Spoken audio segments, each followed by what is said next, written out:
విద్యార్థులు గతంలో మనము నగర గీతం సంబంధించినటువంటి కైపర్యాన్ని ఆ పాఠ్యాంశ ఉద్దేశాన్ని చదవడం జరిగింది.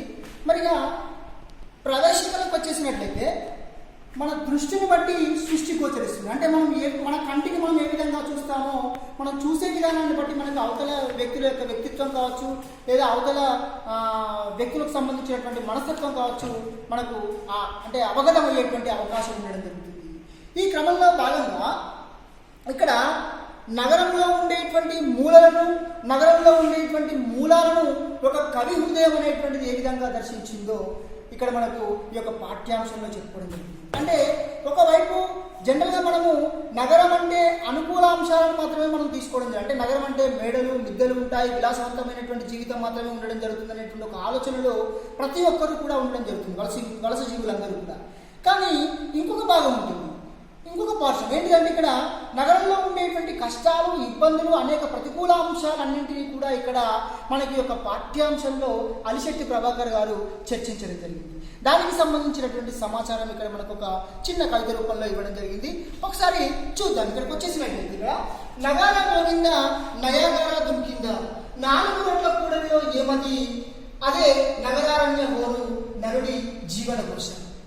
అంటే ఇక్కడ ఏమంటున్నాడు, నగరంలో ఒక జంక్షన్ అనవచ్చు, దాన్ని కూడలి అనవచ్చు, లేదా ఒక చౌరస్తాగా కూడా దాన్ని పిలుచుకోవడం జరుగుతుంది. మరి అక్కడ 4 వైపుల నుంచి వచ్చినటువంటి అనేక రకాలైనటువంటి వాహనాలే కావచ్చు, లేదా అక్కడ అమ్ముతూ ఉన్నటువంటి అంటే చిన్న చిన్న వ్యాపారస్తులు జీవనాన్ని కొనసాగిస్తూ ఉంటారు. అంటే తమ యొక్క జీవితంలో భాగంగా తాము బతకడం కోసం అనేక రకాలైనటువంటి వ్యాపారాలు చేస్తూ ఉంటారు. ఆ వ్యాపారస్తులు అరిచేటువంటి అరుపులే కావచ్చు, లేదా రకరకాల వాహనాలు పోయేటువంటి సమయంలో వచ్చేటువంటి ఆ యొక్క వాహనాల శబ్దాలు కావచ్చు, వాటి యొక్క హారన్ సౌండ్లు కావచ్చు, ఇవన్నీ కూడా ఏ విధంగా ఉన్నాయంటే ఒక పెద్ద ఢంక లేదా ఒక భేరీ వాద్యం మోగినట్లుగా ఉండడం జరుగుతుంది. అంటే ఆ యొక్క సౌండ్ అంతా కూడా వినడానికి కూడా మనకు బాగా ఇష్టం లేకుండా ఉండడం జరుగుతుంది. అలాంటి భయంకరమైనటువంటి సౌండ్, ఆ సౌండ్ను ఆ ధ్వనిని ఏ విధంగా చెప్తున్నానంటే ఇక్కడ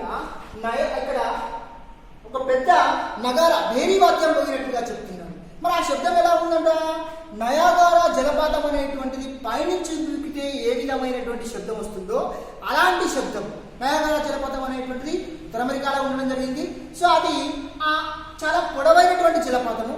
ఆ పొడవైనటువంటి జలపాతము పైనుంచి పడుతున్నప్పుడు వచ్చేటువంటి శబ్దం ఎంత భీకరంగా ఉంటుందో నగరం యొక్క కూడలిలో లేదా చౌరస్తాలో వచ్చేటువంటి శబ్దం అనేటువంటిది అంత భయంకరంగా ఉంటుందని ఇక్కడ చెప్తున్నాడు. మరి ఇక్కడ అది నగరారణ్య హోరు అంటే నగరం అనబడేటువంటి అరణ్యంగా చెప్పడం జరుగుతుంది. నగర అరణ్యం, నగరము అనేది అరణ్యం. ఇక్కడ ఇది రూపక సమాసంగా కూడా ఉండడం జరుగుతుంది. దీన్ని రూపక అలంకారంగా కూడా చెప్పుకోవడం జరుగుతుంది. మరి ఆ నగరం అనబడేటువంటి అరణ్యం యొక్క హోరు శబ్దము అది నరుడి జీవన కోశ, మానవుని జీవన కోశ. అంత పెద్దగా శబ్దం చేస్తున్నారు, హారం కొడుతున్నారు అని చెప్పి అక్కడ ఎవరిని ఆపినా కానీ ఆపేటువంటి పరిస్థితి ఉండదు. ఎందుకంటే పొద్దున లేచినప్పటి నుంచి ఉదయం 6 గంటల నుంచి వాడు తన యొక్క జీవితంలో భాగంగా తను బతుకు పోరాటంలో తన యొక్క ప్రయాణం అనేటువంటిది సాయంత్రం మనసు కొనసాగిస్తూనే ఉంటాడు. ఆ క్రమంలో అది మానవుని యొక్క జీవన ఘోష. హారన్ కొడుతున్నట్లయితే ముందు వాడిని దాటి వెనుకవాడు వెళ్ళాలి, మళ్ళీ వాడిని దాటి ఇంకో వాడు వెళ్ళాలని, ఎవరి పనులకు వాళ్ళు త్వరగా వెళ్ళాలనేటువంటి ఉద్దేశంతో అలా ఫాస్ట్గా వెళ్తూ ఉంటారు. అదే మానవుని యొక్క జీవన ఘోషగా ఇక్కడ ఈ యొక్క కవితలో మనకు చెప్పడం జరిగింది. ఇక తర్వాత వచ్చేసి ఇంకా ఏమంటున్నాడు, తల్లి ఒడి వంటి పల్లె సీమలు వదిలి తరలి వచ్చిన పేద రైతులు ఇనపెట్టెలాంటి ఈ పట్టణాల్లో ఊపిరాడని మీ బతుకులు అంటున్నాడు. అంటే ఇక్కడ పల్లెటూళ్ళను కవి ఏ విధంగా భావించాడు అంటే ఇక్కడ తల్లి ఒడిలాగా భావించడం జరిగింది. అంటే తల్లి ఒక చిన్నపిల్లవానికి కావలసినటువంటివి ప్రతిదీ కూడా ఆహారం దగ్గర నుంచి నీళ్ళ దగ్గర నుంచి ప్రతిదీ కూడా సమయానుకూలంగా తనకు ఏది ఎప్పుడు అవసరమో ఆ విధంగా ఇస్తుంది తల్లి. మరి అంత మంచి తల్లితోటి కవి పల్లెటూరును పోల్చడం జరిగింది. మరి అలాంటి పల్లెటూరులో అందరూ కూడా మనకు కావాల్సినటువంటి వాళ్ళు ఉంటారు, అనేక రకాలుగా సహాయ సహకారాలు అందించడం జరుగుతుంది. అలాంటి పల్లె సీమల్ని వదిలిపెట్టినటువంటి రైతులు ఎక్కడికి వెళ్ళారు, తరలి వచ్చారు. ఎక్కడికి, పట్టణాలకు తరలి రావడం జరిగింది. మరి అలా ఆ పట్టణాలు ఏ విధంగా ఉంటాయంటున్నాడు, ఇనపెట్టెల్లాంటి పట్టణాలు. అంటే ఇరుకైనటువంటి గదులు ఉంటాయి, కొంతమందికి ఆ గదులు కూడా ఉండవు, మురికి వాడల్లో నివాసం ఉండడం జరుగుతుంది. వాటిని బస్తీలుగా చెప్పుకోవడం జరుగుతుంది హైదరాబాద్లో. మరి అలాంటి ఆ యొక్క పట్టణాల్లో చిన్న చిన్న రూముల్లో ఉంటూ ఊపిరాడకుండా, అంటే చాలా చిన్న చిన్నగా తక్కువ స్థలంలో కేటాయించబడినటువంటి ఆ యొక్క రూమ్లలో ఉంటూ, లేదా చిన్న చిన్న రేకుల షెడ్లలో ఉంటూ అదేవిధంగా చిన్న చిన్న గుడిసెల్లో ఉంటూ జీవనాన్ని కొనసాగించేటువంటి వ్యక్తులు కూడా ఉండడం జరుగుతుంది.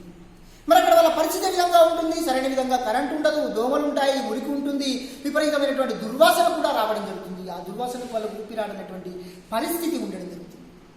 అందుకనే ఆ ప్రాంతాన్ని ఏమంటారంటే, ఆ యొక్క నగరాన్ని ఇనపెట్టల్లాంటి పట్టణాలు, ఆ పట్టణాల్లో ఉంటే వాళ్ళకు ఊపిరాడనటువంటి పరిస్థితి అంత దారుణంగా ఉంటుంది. అంటే అంత మంచి తల్లిని వదిలిపెట్టి వాళ్ళు ఇరుకైనటువంటి ఊపిరాడనటువంటి ఆ యొక్క పట్టణాలకు వచ్చారు, ఆ యొక్క పల్లె రైతులను ఇక్కడ కవి యొక్క ఉద్దేశంగా చెప్పడం జరుగుతుంది. తర్వాత నగరంలో ప్రతి మనిషి పఠనీయ గ్రంథమే, మరి నీ బతుకు పేజీలు తిరిగేసేది ఎవరో అని అంటుంది. అంటే ప్రతి వ్యక్తిని కూడా మనము చదవాల్సినటువంటి అవసరం ఉంటుంది. ఎందుకంటే ఒక వ్యక్తి పల్లెటూరు నుంచి నగరానికి వచ్చిన తర్వాత తన జీవితంలో అనేక రకాలైనటువంటి ఆసక్తికరమైనటువంటి విషయాలు ఉంటాయి, ఆనందమైనటువంటి విషయాలు ఉంటాయి, విషాదమైనటువంటి విషయాలు ఉంటాయి. మూటముళ్ళే చదువుకునే వాడు పట్టణానికి రావడం జరుగుతుంది.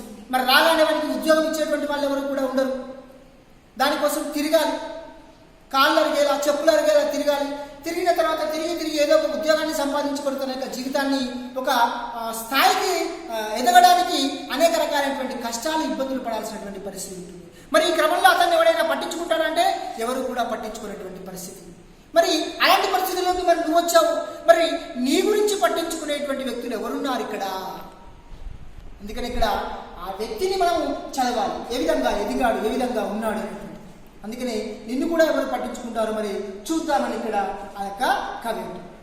లాస్ట్ ఇక్కడ ఉదయమే బస్సుల్లో, రిక్షాల్లో పేమెంట్లపై విరబూసిన కాన్వెంట్ పువ్వుల సంగడి రాలే చదువుల పుప్పొడి అంటున్నాడు. అంటే పొద్దులు లేవగానే ఫస్ట్ మనం ఉద్యోగానికి పోతూ మన యొక్క పిల్లల్ని కూడా బడికి పంపాల్సినటువంటి అవసరం ఉంటుంది. అలాగే అది చెప్తున్నాడు ఇక్కడ.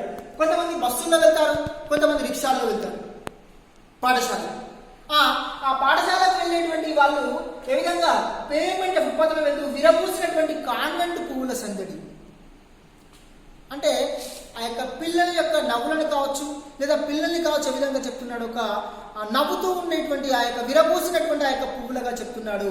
ఆ పువ్వుల నుంచి, ఆ పిల్లల నుంచి వచ్చేటువంటి చదువులను ఏ విధంగా చెప్తున్నాడంటే ఇక్కడ పుప్పొడి, అంటే పువ్వు నుంచి రాలేటువంటి ఆ యొక్క పుప్పొడిగా ఇక్కడ చెప్తున్నాడు కవి. ఇది దీనికి సంబంధించినటువంటి. ఇక ఆలోచించండి, చెప్పండి, చూసుకున్నట్లయితే మనకి ఇక్కడ ఏమిచ్చాడు? పల్లెసీమల్ని కవి తల్లి ఒడితో ఎందుకు పోల్చాడు అని ఇక్కడ అన్నాడు. అంటే ఎందుకు ఇక్కడ తల్లి పల్లెటూరులో మనకు కావాల్సినటువంటి ప్రతిదీ కూడా ఇవ్వడం జరుగుతుంది. మనకు కావాల్సినటువంటి ఆత్మీయులు కావచ్చు, లేదా మనకు కావాల్సినటువంటి బంధువర్గాన్ని కావచ్చు, లేదా మనము ఇంట్లో ఉన్నా లేకపోయినా కానీ మనకు ఏం జరిగినా కానీ పట్టించుకునేటువంటి వ్యక్తులు అనేక మంది ఉండడం జరుగుతుంది. లేదా మనకు కావాల్సినటువంటి ప్రతిదీ, కూరగాయలు కావచ్చు, ఇంకా అనేక రకాల వస్తువులు మన పల్లెటూరులో పండించుకొని జీవించేటువంటి పరిస్థితి ఏర్పడుతుంది పట్టణాలతో సంబంధం లేకుండా. మరి అలాంటిది పల్లెటూరు కాబట్టి దాన్ని తల్లితోటి పోల్చడం జరిగింది. తర్వాత ఏమన్నాడు ఇక్కడ? పట్టణాలను ఇనపెట్టలు అనడంలో కవి ఉద్దేశం ఏమవుతుందన్నాడు. ఇంతకుముందు చెప్పాను, ఇక్కడ పట్టణాల్లో చాలా ఇరుకైనటువంటి గదులు ఉంటాయి. అదేవిధంగా చాలా మంది జనాలు మురికివాడల్లో, బస్తీల్లో, గుడిసెల్లో జీవనాన్ని కొనసాగించడం జరుగుతుంది. కాబట్టి వలస వెళ్ళినటువంటి జీవులంతా కూడా ఇలాంటి జీవనాన్ని కొనసాగించడం జరుగుతుంది. నగరంలో ప్రతి మనిషి పఠనీయ గ్రంథమే అనే వాక్యం ద్వారా మీకేమర్థమైందండి? అంటే ఇక్కడ ఏంటిది? ఎవరూ పట్టించుకోని నగరంలో ఒక వ్యక్తి గురించి ఎవరు పట్టించుకునేటువంటి పరిస్థితి, వానంతర వాడే ఎదగాల్సినటువంటి అవసరం ఉంటుంది. మరి అలాంటిది నువ్వు వెళ్తున్నావు, నిన్ను ఎవరు చదువుతారు? అందరినీ కూడా, ప్రతి వ్యక్తిని కూడా మనము చదవాల్సినటువంటి అవసరం ఉందని చెప్తున్నాడు. పేమెంట్లపై విరబూసిన కాన్వెంట్ పూల సందడి కవి ఎవరిని గురించి అన్నాడు? దీని గురించి అభిప్రాయం అంటున్నాడు. ఎవరి గురించి అన్నాడు? పిల్లల గురించి అన్నాడు. పిల్లలు ముద్దుగా ఉంటారు, చాలా చక్కగా ఉంటారు. వాళ్ళ యొక్క చదువులను, అంటే వాళ్ళ ద్వారా వాళ్ళు చదివినటువంటి చదువు ద్వారా వచ్చేటువంటి సారాన్ని ఇక్కడ పుప్పొడిగా కవి ఇక్కడ వర్ణించడము జరిగింది.